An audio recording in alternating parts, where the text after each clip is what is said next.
আমরা এটা দেখেছি যে Donald Trump, US president Donald Trump, তিনি কিছুদিন আগেই হঠাৎ করে, কিছু নেই, কোনো কথাবার্তা নেই, হঠাৎ করে আফগানিস্তানের যে বাগরাম এয়ারবেস, সেই বাগরাম এয়ারবেস নিয়ে তিনি একটা মন্তব্য করেছিলেন। তিনি বলেছিলেন যে আমরা এই বাগরাম এয়ারবেসটাকে নিয়ে নিতে চাই, যদি এটা তালেবান না দেয় তাহলে তার কনসিকুয়েন্সেস কি সেটা ভাবনা চিন্তা করতে হবে, এরকম একটা হুমকির প্রচ্ছন্ন সুর তিনি দিয়েছিলেন। এবারে সেই সময় তিনি বলতে গিয়ে কি বলেছিলেন তার বক্তব্যটা একবার শোনাই, আর কেন আমরা এই বাগরাম নিয়ে এত আলোচনা করব এই মুহূর্তে সেটাও আপনাদের শোনাবো, শুনুন।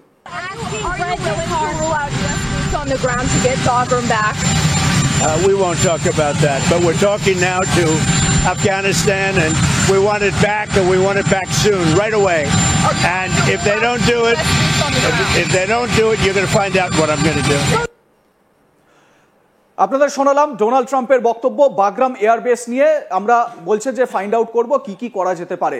ঠিক আছে, সেটা করবেন। আমি কর্নেল চৌধুরীর কাছে এবারে আসবো। কর্নেল চৌধুরী, আমরা যদি যখন এই আফগানিস্তান নিয়ে কথা হচ্ছে, তালেবানদের নিয়ে কথা হচ্ছে, এই তালেবানরা এমন একটা শক্তি, এমন একটা দুর্ধর্ষ শক্তি যাদেরকে সোভিয়েত হারাতে পারেনি, যাদেরকে আমেরিকা হারাতে পারেনি, প্রত্যেকটা শক্তিকে তাদের সেনা প্রত্যাহার করে নিয়ে যেতে হয়েছে, বছরের পর বছর যুদ্ধ করে, তারপরেও এদেরকে উৎখাত করতে পারেনি।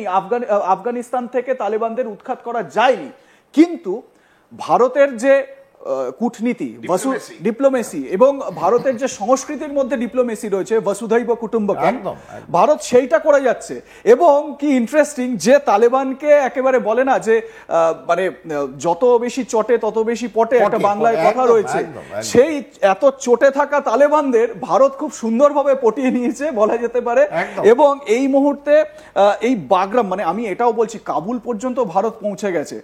মানে আগামী দিনে এরকমও তো হতে পারে, মানে এরকম সিচুয়েশনও তো হতে পারে যে এই বাগরাম এয়ারবেস যেটা এই সেন্ট্রাল এশিয়াকে পুরো মানে বলা যেতে পারে ধরে রেখেছে, এই বাগরামের কন্ট্রোল যার কাছে থাকবে সেন্ট্রাল এশিয়া পুরো তার কন্ট্রোলে থাকবে।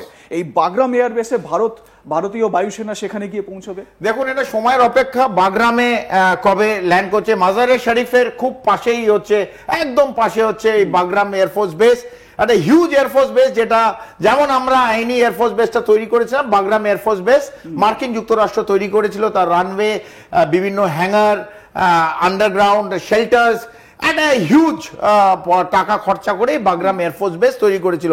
এবং আপনি যেটা দেখালেন, প্রেসিডেন্ট ট্রাম্প এটাকে আবার চাইছে, কিন্তু কোথাও না কোথাও একটা প্রশ্নচিহ্ন তালিবানের উঠেছে। তালিবান তাদের বাগরাম এয়ারফোর্স দিতে চায় না। বিশেষ করে তারা চেয়েছিল চীনের ওপর নজর রাখার জন্যে, তারা চেয়েছিল, সেটা ওরা পায়নি। সেটা হচ্ছে এক।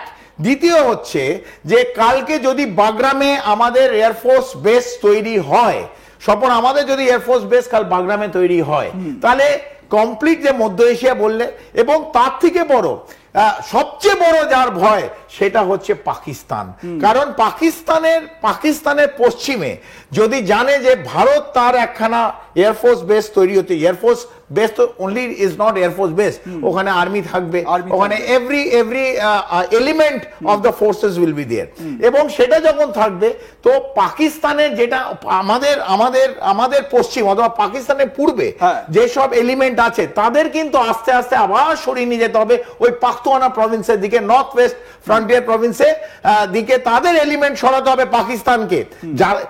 আর ওদের আমরা জানি তাদের যে এলিমেন্টস আছে খুবই মানে পুরোটাই কনসেন্ট্রেট করা আছে হচ্ছে এই জায়গা থেকে আসবো, মানে ইস্টার্ন ফ্রন্টে পুরোপুরি কনসেন্ট্রেট করে রয়েছে। কিন্তু আমরা এই মুহূর্তে ছবি দেখাচ্ছি, দেখুন বাগরাম এয়ার বেসের, এটা আগের ছবি, ইউএস আর্মি যখন ছিল সেই সময়কার ছবি আমরা দেখাচ্ছি। আপাচি অ্যাটাক হেক্টর সমস্ত দেখা যাচ্ছে পুরো একদম, মানে এটা তো এখন পুরো তালেবানের দখলে সবকিছু, যা যা আমেরিকা ফেলে গিয়েছে।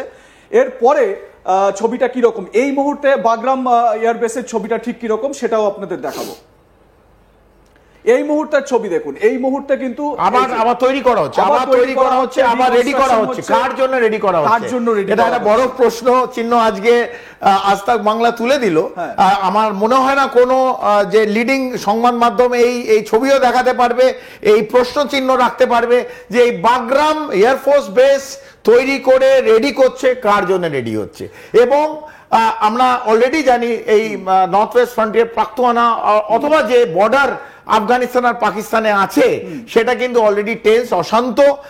সে মাঝে মাঝে আফগানিস্তান ঢুকে আসছে এবং পাকিস্তানের কিন্তু ভারতের দিকে যে ফোর্সেস রাখা আছেন, মানে পাকিস্তানের পূর্ব দিকে, মানে ভারতের পশ্চিমে দিকে ম্যাপে দেখি তাহলে পাকিস্তান এই মুহূর্তে এই দিকটা কনসেন্ট্রেট। তো এখান থেকে যদি থিন করতে যায়, এই দিক থেকে যদি থিন করে আফগানিস্তানের দিকে নিয়ে যেতে পারে, আর ওদের এলিমেন্ট যা আছে না Swapan, it is very very limited.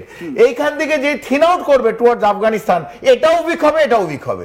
So Pakistan যেটা দিয়ে আপনি শুরু করলেন, স্যান্ডউইচ, দুদিক থেকে পাকিস্তানকে চেপে দিচ্ছে, একদিকে আফগানিস্তানের পূর্বে এবং ভারতের পশ্চিমে, দুদিক থেকে কিন্তু চাপটা পাকিস্তানের উপরে। একই জিনিস যেটা তাজাকিস্তানে ছিল, আমরা কিন্তু ইচ্ছে করলে তাজাকিস্তানে একটা ওয়াখান বর্ডার আছে যেটা পিওকের, সেখান দিয়ে কিন্তু ভারত ঢুকতে পারতো।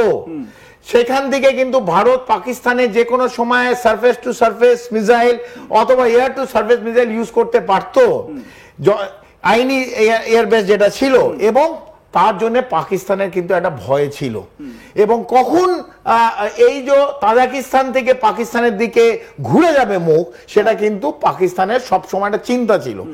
এখন আরো কাছে চলে আসছে, আপনি যেটা দেখাচ্ছেন কাবুলের পাশে, আমরা মাজারে শরীফের পাশে যদি বাগরাম কার জন্য রেডি করছে আমরা জানি না। যদি এটা ভারতের জন্য হয়, যেটা হয়তো এক্ষুনি দেবে না, কারণ প্রেসিডেন্ট ট্রাম্পও ওইখানে চোখ লাগিয়ে বসে আছে। সেটা কাবুলের সঙ্গে আমাদের রিলেশন, ডিপ্লোম্যাটিক রিলেশন, এবং মার্কিন যুক্তরাষ্ট্র থেকে একটা লম্বা ডিস্টেন্স হয়ে যাচ্ছে। আমাদের যে রিলেশনশিপ ছিল, কূটনীতি যেটা ছিল, কোথাও না কোথাও একটা চিড় খেয়েছে। সেই জায়গা থেকে আমরা যদি দেখি, একটা সময় যদি এটাকে হ্যান্ড ওভার করে, একটা সময় একটু দেখে, যদি সময়ের অপেক্ষা বাগরাম যদি কাউ রেডি হচ্ছে যখন, নয় নিজেরা ইউজ করবে, নাহলে কাউকে দেবে। আর একটা বড় পয়েন্ট আমি ভুলে যাওয়ার আগে বলি, আফগানিস্তানের ওপর এয়ার ডিফেন্স কিন্তু খুব উইক। সিমিলারলি পাকিস্তানের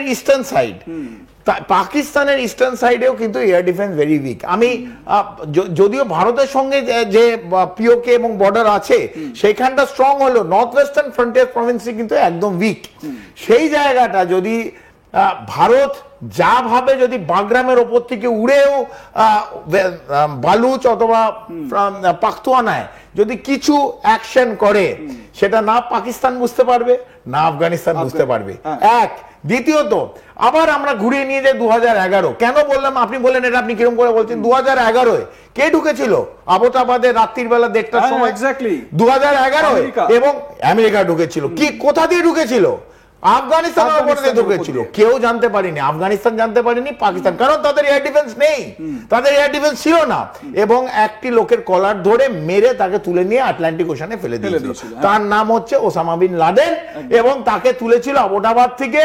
আর একটা না, 3টে অ্যাটাক হেক্টর ক্রস করেছিল আফগানিস্তান টু পাকিস্তান।